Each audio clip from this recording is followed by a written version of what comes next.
Gundam.tk presents High Grade G Bouncer. Hey, what's up again, everybody? It's Robert184, 2Rs2Bs, GundamReviews.net. And anyway, thanks for sticking around for my review of this High Grade 1/144th G Bouncer, Wolf's third suit from Gundam Age. You've already seen the unbox, the parts, and the actual mobile suit, and now it's time to take a look at the verdict. All the good and bad stuff in one place so that you can make the call whether you want to pick this kit up for yourself or not. Starting at the top for the negatives, you are going to have the head, which is going to have some pretty cool parts, but that part that fits on for the face is just going to be a little bit of an issue here because you're not going to get the same quality aligning opportunities that you would if it was a solid face, and you wonder if that was just done because of the color variation. That seems to be inevitable from the way this guy was put together, but it's not going to look quite as good as you want, and there's some lining places in there. Anyway, I could have done better, so we'll see if I end up just fixing that up with a Q-tip, but it's not going to be all that horrible overall. Something that you do have to be careful of, though, is that you'll need more than a Gundam marker, probably some Real Touch or some ink to get into these channels. I'm talking specifically about the waist section and on the shoulders, just because you've got these channels that are very deep and you're not going to be able to get in there with a regular marker. On the back, you're also going to have issues with these thrusters because the shoulders, they are very movable, which is a fantastic thing, except so are the thrusters, and they're just going to bang into each other in quite a few instances, so you're not going to have quite the range of mobility that you'd think. You've also got this thing on the back which is going to flip down, and it's really unused except for the fact that the Dodge rifle can plug in there when it's in its upright position, so it doesn't seem like it needs to be something that's going to move down. And the side skirts are going to be very dull because it is just the same old beam sabers that we've been putting in since the Age 1 normal. The big issue for me had to be putting this guy together, that you're going to be getting the legs though that are just a repeat of the Sparrow, and I didn't know that going in until I actually started assembling it really.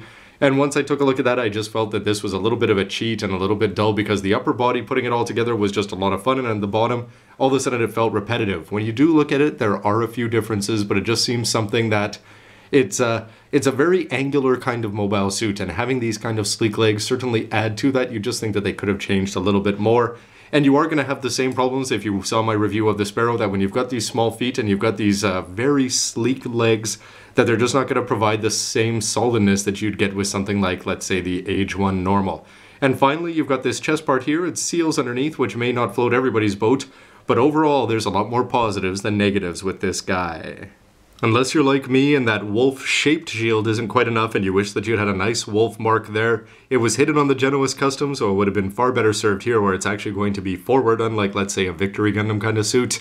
But then again, that's up to preference, and if you have the previous ones, you may have extras kicking around that can be put on to make up for it.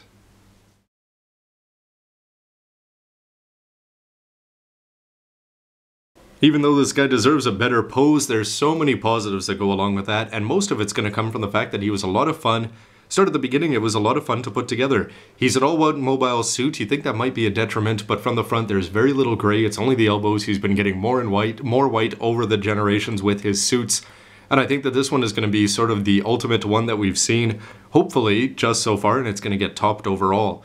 The legs do work though. They are very angular, and that's the way it should be for this kind of suit. The needle guns, why not have them there in the legs? The waist skirt, I think, is going to look fantastic. It's just very angular and cool. It's taking things that we've seen in 00 and just going on with it.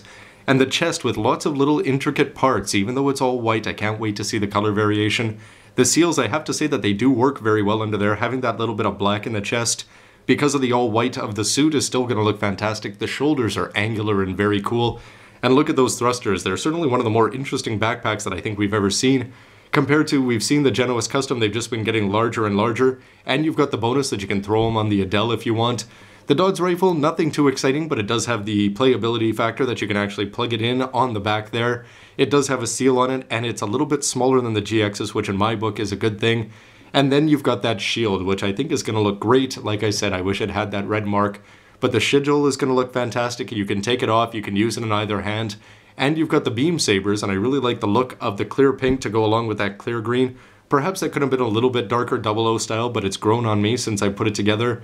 And when you combine all of that with the fact that it's got a nice blue piece for the inside of the camera lens, which I think looks better than putting a seal on in there, and a very unique Batman kind of looking face, Transformers-ish, with those big ears, basically I think I like everything about this kit in terms of looks and posability, and it was a lot of fun putting it together, which means that you can guess that the verdict is going to be pretty much overwhelmingly positive. Yeah, there's still a few things that I was a little bit disappointed about with it, but overall it looks great, it captures the power of the anime, and that's the most important thing.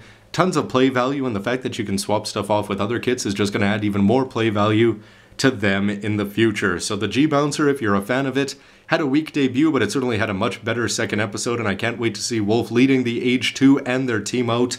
And if I was to have this and the Adels in the Diva colors and a Genoese 2 perhaps in blue, that is a team that I'd really like to recreate on my shelf, with this one being the deserved leader, even though probably most of the eyes are going to be going to the Age 2.